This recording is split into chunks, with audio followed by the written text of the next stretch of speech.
A estratégia do dia. O podcast original da Bloomberg Linha. Olha, no dia 4 de julho, o presidente Donald Trump sancionou a One Big Beautiful Bill, uma nova lei que reúne mudanças importantes em impostos e gastos públicos lá nos Estados Unidos.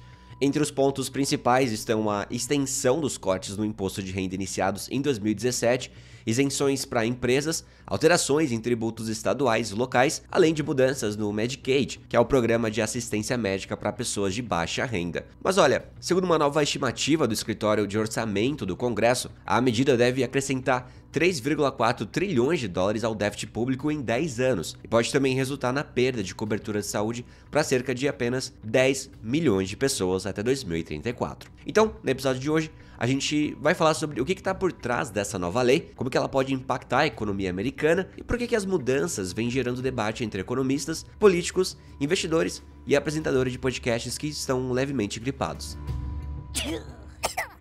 E outra, vamos falar sobre boicote. E não é qualquer boicote, é um boicote com ressaca econômica. Desde março, o Canadá resolveu dar um gelo nas bebidas alcoólicas lá dos Estados Unidos. Sim, as duas matérias vão ser sobre os Estados Unidos. Supere.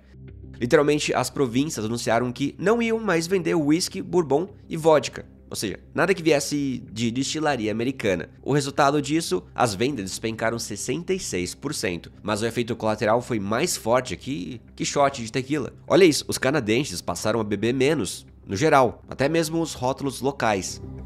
E é isso mesmo, o boicote era só contra os Estados Unidos, mas acabou sobrando até pro whisky de Ontário. Então no episódio de hoje eu te conto por que o Canadá resolveu brigar com o bar dos Estados Unidos, o impacto disso no mercado de bebidas e como que uma disputa política virou abstinência nacional.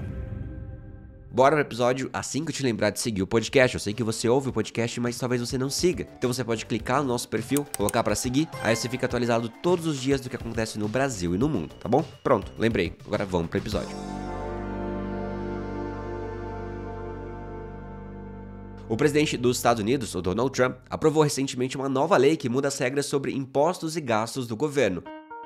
A proposta, chamada de One Big Beautiful Bill, ou Uma Grande e Bonita Conta, foi sancionada em 4 de julho e reúne uma série de medidas que fazem parte do plano econômico de Trump. Segundo uma análise do Congressional Budget Office, o CBO, inclusive é o mesmo nome daquele sanduíche do McDonald's, agora que eu reparei nisso. Mas não tem nada a ver com o McDonald's, tá? Isso que eu tô falando é um órgão independente que calcula o impacto financeiro de decisões do governo. De novo, nada a ver com o McDonald's. E essa nova lei vai aumentar 3,4 trilhões de dólares o rombo nas contas públicas dos Estados Unidos ao longo de 10 anos, como eu comentei lá na introdução. Em outras palavras, o governo vai gastar muito mais do que arrecada. A estimativa considera que, com a nova lei, o governo vai arrecadar 4,5 trilhões de dólares a menos em impostos. E ao mesmo tempo vai gastar 1,1 trilhão de dólares a menos, o que ainda assim deixa um grande buraco, né? Esse cálculo não leva em conta, tá, possíveis efeitos indiretos, como um eventual aumento no crescimento da economia ou mudanças nas taxas de juros que podem acontecer com o tempo. A nova lei mantém por tempo indeterminado o corte de impostos aprovados lá em 2017, tanto para pessoas físicas quanto para empresas.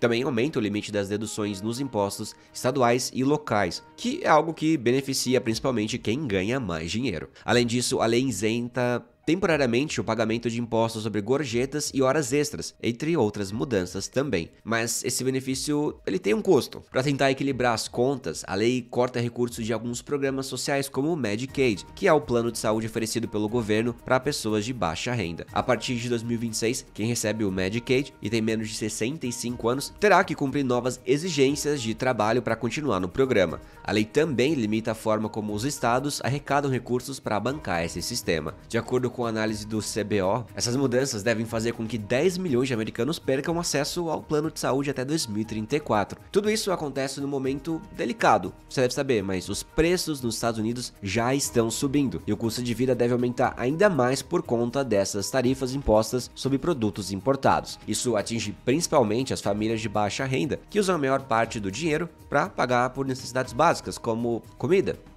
suco de laranja, por exemplo. Por fim, o Senado pediu que o impacto da nova lei fosse calculado de uma forma diferente. usando uma comparação com as políticas atuais e não com as regras anteriores. Com essa contabilidade alternativa, o buraco nas contas seria menor, cerca de 366 bilhões de dólares a mais no déficit ao longo de 10 anos. Essa mudança ajudou os parlamentares a zerar, tô fazendo aspas aqui com meus dedos, na teoria o custo de alguns cortes de impostos, mesmo que na prática o impacto ainda exista. E bora falar sobre bebidas. Pois é, história curiosa essa do Canadá, não é mesmo?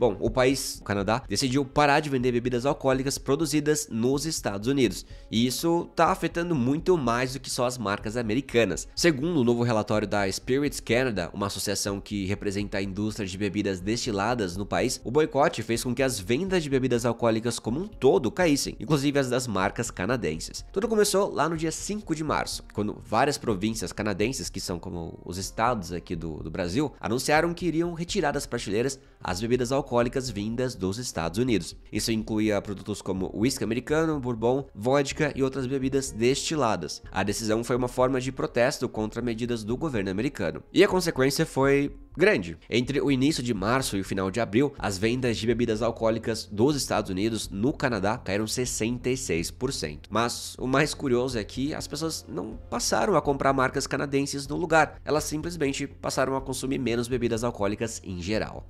Pois é, talvez não tenha dado tanto certo assim esse boicote na visão das empresas. No total, a venda de todas as bebidas destiladas caiu quase 13% no país nesse período. Ou seja, o boicote acabou atingindo até os produtos locais, que não tinham nada a ver com a briga. O exemplo claro disso aconteceu na província de Ontário, que é a mais populosa e também o maior mercado de bebidas alcoólicas no Canadá. Lá, as vendas de destilados americanos despencaram 80% depois que os produtos foram tirados das lojas. Mesmo assim, os consumidores não compensaram a falta comprando bebidas canadenses. O mercado inteiro perdeu força. Pois é, esse cenário também está afetando outras categorias, como os vinhos. Segundo dados recentes, as exportações de vinho dos Estados Unidos para o Canadá caíram 93% em abril, a maior queda em 20 anos. Bom, eu sou o Alan Blanco, as informações são da Bloomberg News e o episódio foi editado por Lorian Queiroz. Uau. Agora vamos ler aqui os comentários do episódio passado. Inclusive você pode comentar nesse episódio, você, só apertar ali no episódio, no seu player e mandar alguma mensagem que eu vou ler no próximo, tá bom? Alessandra Dias diz: amei a edição e os trocadilhos. Tá gripado? Toma suco de laranja, aproveita que você tá no Brasil. Bela dica. Será que vai ficar mais barato pra gente? Vou ficar de olho no mercado. João Henrique Frigo diz: finalmente o carro popular vai ser popular mesmo. Pois é, já tava fazendo falta isso. Mas será? Camille Bendina diz: ontem vi uma reportagem que BYD foi proibida de vender no Brasil. Fato ou fake? Olha, fake. WM diz: o áudio do Relâmpago Marquinhos me quebrou no meio de uma série na academia. Você caiu no conto do Relâmpago Marquinhos. Tive que parar pra rir. Rian é fera demais. Não é Rian, é Lorian o nome dele. Bárbara Cassiane diz: Alan, sou de Manaus, venha e será muito bem-vindo. Obrigado, Bárbara, eu realmente quero muito ir pra Manaus. Elias Bringel diz: pode vir pra Manaus, será nem recebido. Olha, você falou nem recebido. Agora eu não sei se você errou ou se você não quer que eu vá.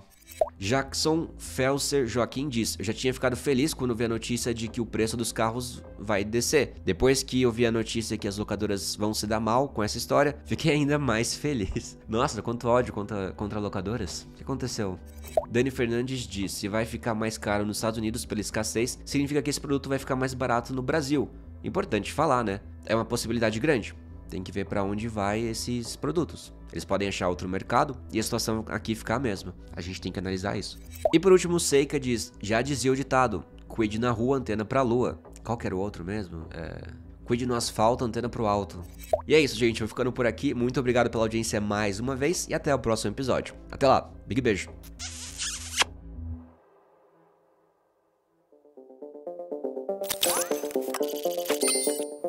Achou que tinha acabado, né? Vim dar uma última passadinha para lembrar de que fazemos esse podcast com muito carinho. Toda a equipe se dedica para vocês terem um podcast diário e gratuito de alta qualidade. Se puderem seguir a gente aqui, obrigado. Talvez não te extermine quando as máquinas dominarem o mundo. #FaleitoLeve. Música eletrônica e café. Pois é.